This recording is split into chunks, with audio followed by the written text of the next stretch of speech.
ಮೊದಲಿಗೆ ಪರಮ ಪೂಜ್ಯ ಶ್ರೀ ಶ್ರೀ ಶ್ರೀ ಶಿವರಾತ್ರಿ ದೇಶಿಕೇಂದ್ರ ಮಹಾಸ್ವಾಮೀಜಿ ಅವರ ಪಾದಾರವಿಂದಗಳಿಗೆ ನಮಸ್ಕರಿಸುತ್ತಾ ನನ್ನ ನನ್ನ ಬಾಲ್ಯದಿಂದ ಸುಮಾರು 1988ರಿಂದ 99ರ ತನಕ JSS ಬಾಲಜಗತ್ತಿನಲ್ಲಿ ನನ್ನ ವಿದ್ಯಾಭ್ಯಾಸ ನಡೆದಿರುತ್ತೆ. ಜೊತೆಗೆ ನಾನು 2002ರಿಂದ 2005ವರೆಗೂ ನಾನು ಡಿಗ್ರಿನೂ ಸಹ ನಮ್ಮ ಮಹಾಸಂಸ್ಥಾನದಲ್ಲಿ ಓದಿರ್ತೀನಿ. ನಿಮ್ಗೆಲ್ಲರಿಗೂ ಗೊತ್ತು, ನಾನು ಮೈಸೂರಿನ ಕಲಾವಿದ ಅಂತ ನಮ್ಮ ದೇಶಕ್ಕೆ ಪರಿಚಯ ಮಾಡ್ತಾ ಇದೆ. ಬಟ್ ಮೈಸೂರು ಬಹಳ ದೊಡ್ಡ ಪಾತ್ರ ವಹಿಸಿದೆ ನನ್ನ ಒಂದು ಶಿಲ್ಪ ವೃತ್ತಿಯಲ್ಲಿ. ಆ ಒಂದು ಪರಿಗಣಿಸಿ ನನಗೆ ಮೊದಲು ನಮ್ಮ ಪೂಜ್ಯರ ಆಶೀರ್ವಾದ ಬೇಕಾಗಿರುತ್ತೆ. ಅವ್ರನ್ನ ನಾನು ನಿನ್ನೆ ಫೋನ್ ಮಾಡಿ ಕೇಳ್ಕೊಂಡಾಗ ಇವತ್ತು ಉಪಹಾರಕ್ಕೆ ಅವರು ಆಹ್ವಾನ ನೀಡ್ತಾರೆ, ಅವರ ದೊಡ್ಡ ಗುಣ. ಜೊತೆಗೆ ಈ ಒಂದು ಸಂಸ್ಥೆಯು ನನ್ನಂತಹ ಲಕ್ಷಾಂತರ ಜನರನ್ನ ದೇಶಕ್ಕೆ ಕೊಡುಗೆಯಾಗಿ ನೀಡಿದೆ. ಜೊತೆಗೆ ಹಲವಾರು ಕ್ಷೇತ್ರಗಳಲ್ಲಿ ಅದರದೇ ಆದ ಒಂದು ಸೇವೆಗಳನ್ನ ನೀಡ್ತಾ ಬರ್ತಾ ಇದ್ದಾರೆ. ಇದು ನನ್ನ ಮೊದಲ ಕರ್ತವ್ಯ. ಮೈಸೂರು ನನ್ನ ತವರೂರು. ಈ ಊರಲ್ಲಿ ಇಂಥ ದೊಡ್ಡ ಸಂಸ್ಥೆ ಇರೋದು ನನ್ನ ಪುಣ್ಯ. ಅವರ ಆಶೀರ್ವಾದಕ್ಕೋಸ್ಕರ ನಾನು ಬೆಳಗ್ಗೆ ಒಂದು ಭೇಟಿಯನ್ನು ನೀಡಿದ್ದೇನೆ.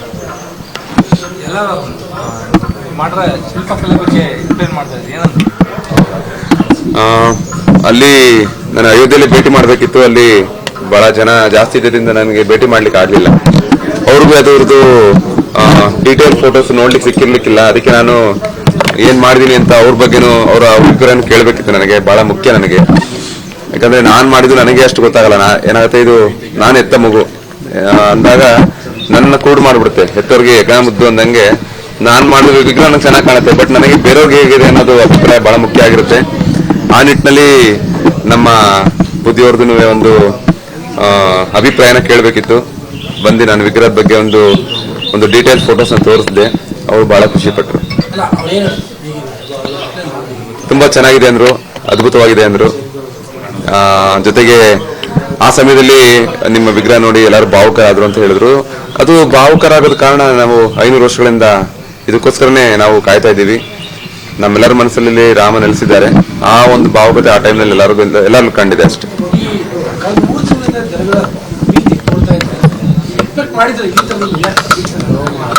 ಇಲ್ಲ ಸರ್, ನಾನು ಈ ಮಟ್ಟದ ಒಂದು ಪ್ರೀತಿ ಸಿಗುತ್ತೆ ಅಂತ ನಿಜವಾಗಿಯೂ ನಾನು ಊಹಿಸಿರ್ಲಿಲ್ಲ. ಯಾಕಂದ್ರೆ ಮೊದಲೆರಡು ನಾನು ಆಲ್ರೆಡಿ ಮಾಡಿದ್ದೆ ದೇಶದ ಪ್ರಾಜೆಕ್ಟ್ಗಳಲ್ಲಿ. ಬಟ್ ಇಷ್ಟು ಮಟ್ಟಕ್ಕೆ ನನ್ನನ್ನು ಸ್ವೀಕರಿಸಿದ್ದಾರೆ, ಇಷ್ಟೊಂದು ಮಟ್ಟಕ್ಕೆ ನನ್ನ ಪ್ರೀತಿಸಿದ್ದಾರೆ ಅಂತ ನಾನು ಯಾವತ್ತೂ ಊಹಿಸಿರ್ಲಿಲ್ಲ ಸರ್.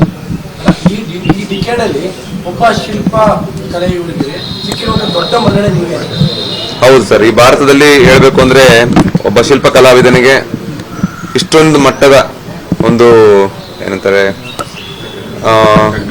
ರೆಕಗ್ನಿಷನ್ ಸಿಕ್ಕಿರೋದು ಇದೇ ಮೊದಲು. ಈ ಒಂದು ವಿಷಯದಿಂದ ಇನ್ನ ಅಷ್ಟು ಕಲಾವಿದರಿಗೆ ಇದೇ ರೀತಿಯಾದ ಅವಕಾಶ ಸಿಗಲಿ, ಎಲ್ಲರಿಗೂ ಸ್ಫೂರ್ತಿ ಆಗಲಿ. ಈ ಕ್ಷೇತ್ರದಲ್ಲಿ ಇನ್ನ ಬಹಳಷ್ಟು ಕಲಾವಿದರು ಇನ್ನು ಅವರನ್ನ ಗುರುತಿಸಿಕೊಂಡು ದೇಶ ಸೇವೆ ಮತ್ತೆ ಯಾವ ಒಂದು ಕೆಲಸಗಳು ಸಿಗುತ್ತೆ ಶ್ರದ್ಧೆಯಿಂದ ಮಾಡಿ ಒಂದು ಕಲೆಯನ್ನ ಮುಂದುವರ್ಸ್ಕೊಂಡು ಹೋಗ್ಲಿ ಅಂತ ಹೇಳಲಿಕ್ಕೆ ಇಷ್ಟಪಡ್ತೀನಿ. ಇನ್ನ ಆ ರೀತಿ ಯಾವುದು ನಾನು ಏನು ಫೈನಲೈಸ್ ಮಾಡಿಲ್ಲ. ನಂತರ ಏನಿದೆ ಅದು ತಕ್ಕಂಗೆ ಸ್ಪಂದಿಸಲಿಕ್ಕೆ ಪ್ರಯತ್ನ ಪಡ್ತೀನಿ. ಮೈಸೂರು ಜಯಚಾಮರಾಜೇಂದ್ರ ಒಡೆಯರ್ ಸ್ಟ್ಯಾಚ್ಯೂ ಮಾಡಿದ್ರು. ಮೈಸೂರು ನಗರ ಪಾಲಿಕೆ 12 ಲಕ್ಷ ರೂಪಾಯಿ ಕೊಡಬೇಕು. ಹೌದು, ನಾನೊಂದು ಮಾಡಿಕೊಟ್ಟಿದ್ದು 2015ರಲ್ಲಿ ಅನ್ಸುತ್ತೆ. ಅದ್ರದ್ದು ಬಾಕಿ ಮೊತ್ತ ನಾನು ಕೇಳಲಿಕ್ಕೆ ಸ್ವಲ್ಪ ಸಮಯ ಮೈಸೂರಲ್ಲಿ ಇಲ್ಲದೆ ಇರೋದ್ರಿಂದ ಅದು ಹಾಗೆ ಉಳ್ಕೊಂಡಿದೆ. ನಂತರ ಈಗ ಹೋಗಿ ನಾನು ಕೇಳೋ ಪ್ರಯತ್ನ ಮಾಡ್ತೀನಿ. ಅದನ್ನ ನನ್ನ ತಮ್ಮ ನೋಡ್ತಾರೆ. ಹೌದಾ, ನನಗೆ ಅದು ನೋಡಬೇಕು.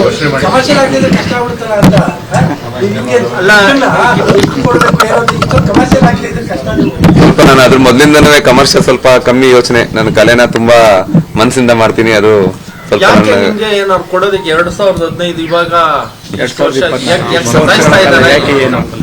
ಮತ್ತೊಮ್ಮೆ ಇದ್ರ ಬಗ್ಗೆ ನಾನು ಒಂದ್ಸಲ ನಿಮ್ಮ ಹತ್ರ ಮಾತಾಡ್ತೀನಿ. ಯಾಕೆಂದ್ರೆ ಸರ್ 2015 24 ಈಗ ಇಷ್ಟು ವರ್ಷದಿಂದ ಒಬ್ಬ ಶಿಲ್ಪಿಗೆ ನಗರ ಪಾಲಿಕೆ ಕೊಟ್ಟಿಲ್ಲ ಅಂದ್ರೆ ಯಾಕೆ ನೀವು ಕೇಳಿಲ್ವ? ಅವ್ರು ಕೊಡ್ತಾ ಇಲ್ವಾ? ಏನ್ ಕಾರಣ? ನಾನೇ ಫಾಲೋ ಅಪ್ ಸ್ವಲ್ಪ ಕಮ್ಮಿ ಅಂತ ಅನ್ಸುತ್ತೆ ನನ್ನ ಕಡೆಯಿಂದಾನೆ. ಇವತ್ತಿನ ಸ್ಟುಡಿಯೋ ಏನಲ್ಲ ಸರ್, ನಮ್ಮ ತಂದೆಯವ್ರದೊಬ್ಬರು ನನ್ನ ಜೀವನದಲ್ಲಿ ತುಂಬಾ ಮುಖ್ಯವಾದ ನಮ್ಮ ಗುರುಗಳು ಮತ್ತೆ ನನ್ನ ಪೂಜ್ಯ ತಂದೆಯವರ ಸಮಾಧಿ ಹತ್ರ ಹೋಗಿ ಒಂದು ಸಣ್ಣ ನನ್ನ ನಮನಗಳನ್ನು ಸರಿಸಿ ಬರ್ತೀನಿ ಅಷ್ಟೇ ಸರ್. ಅದು ಕೆಲವೊಂದು ಪ್ಲಾನ್ ಆಗಿದೆ ಎಲ್ಲನೂ. ಇಲ್ಲ, ಆ ರೀತಿ ಏನಿಲ್ಲ, ನಾನು ಪರ್ಸನಲ್ ವರ್ಕ್ ಹೋಗ್ತಾ ಇದ್ದೀನಿ. ಅನುಕ್ಷಣದ ಸುದ್ದಿಗಳಿಗಾಗಿ ವಿಸ್ತಾರ ನ್ಯೂಸ್ ಯೂಟ್ಯೂಬ್ ಚಾನೆಲ್ ಸಬ್ಸ್ಕ್ರೈಬ್ ಮಾಡಿ. ಹೊಸ ಸುದ್ದಿಗಳ ನೋಟಿಫಿಕೇಶನ್ಗಾಗಿ ಬೆಲ್ ಐಕಾನ್ ಕ್ಲಿಕ್ ಮಾಡಿ. ಲೇಟೆಸ್ಟ್ ಅಪ್ಡೇಟ್ಸ್ಗಾಗಿ www.vistaranews.com ವೆಬ್ಸೈಟ್ಗೆ ವಿಸಿಟ್ ಮಾಡಿ.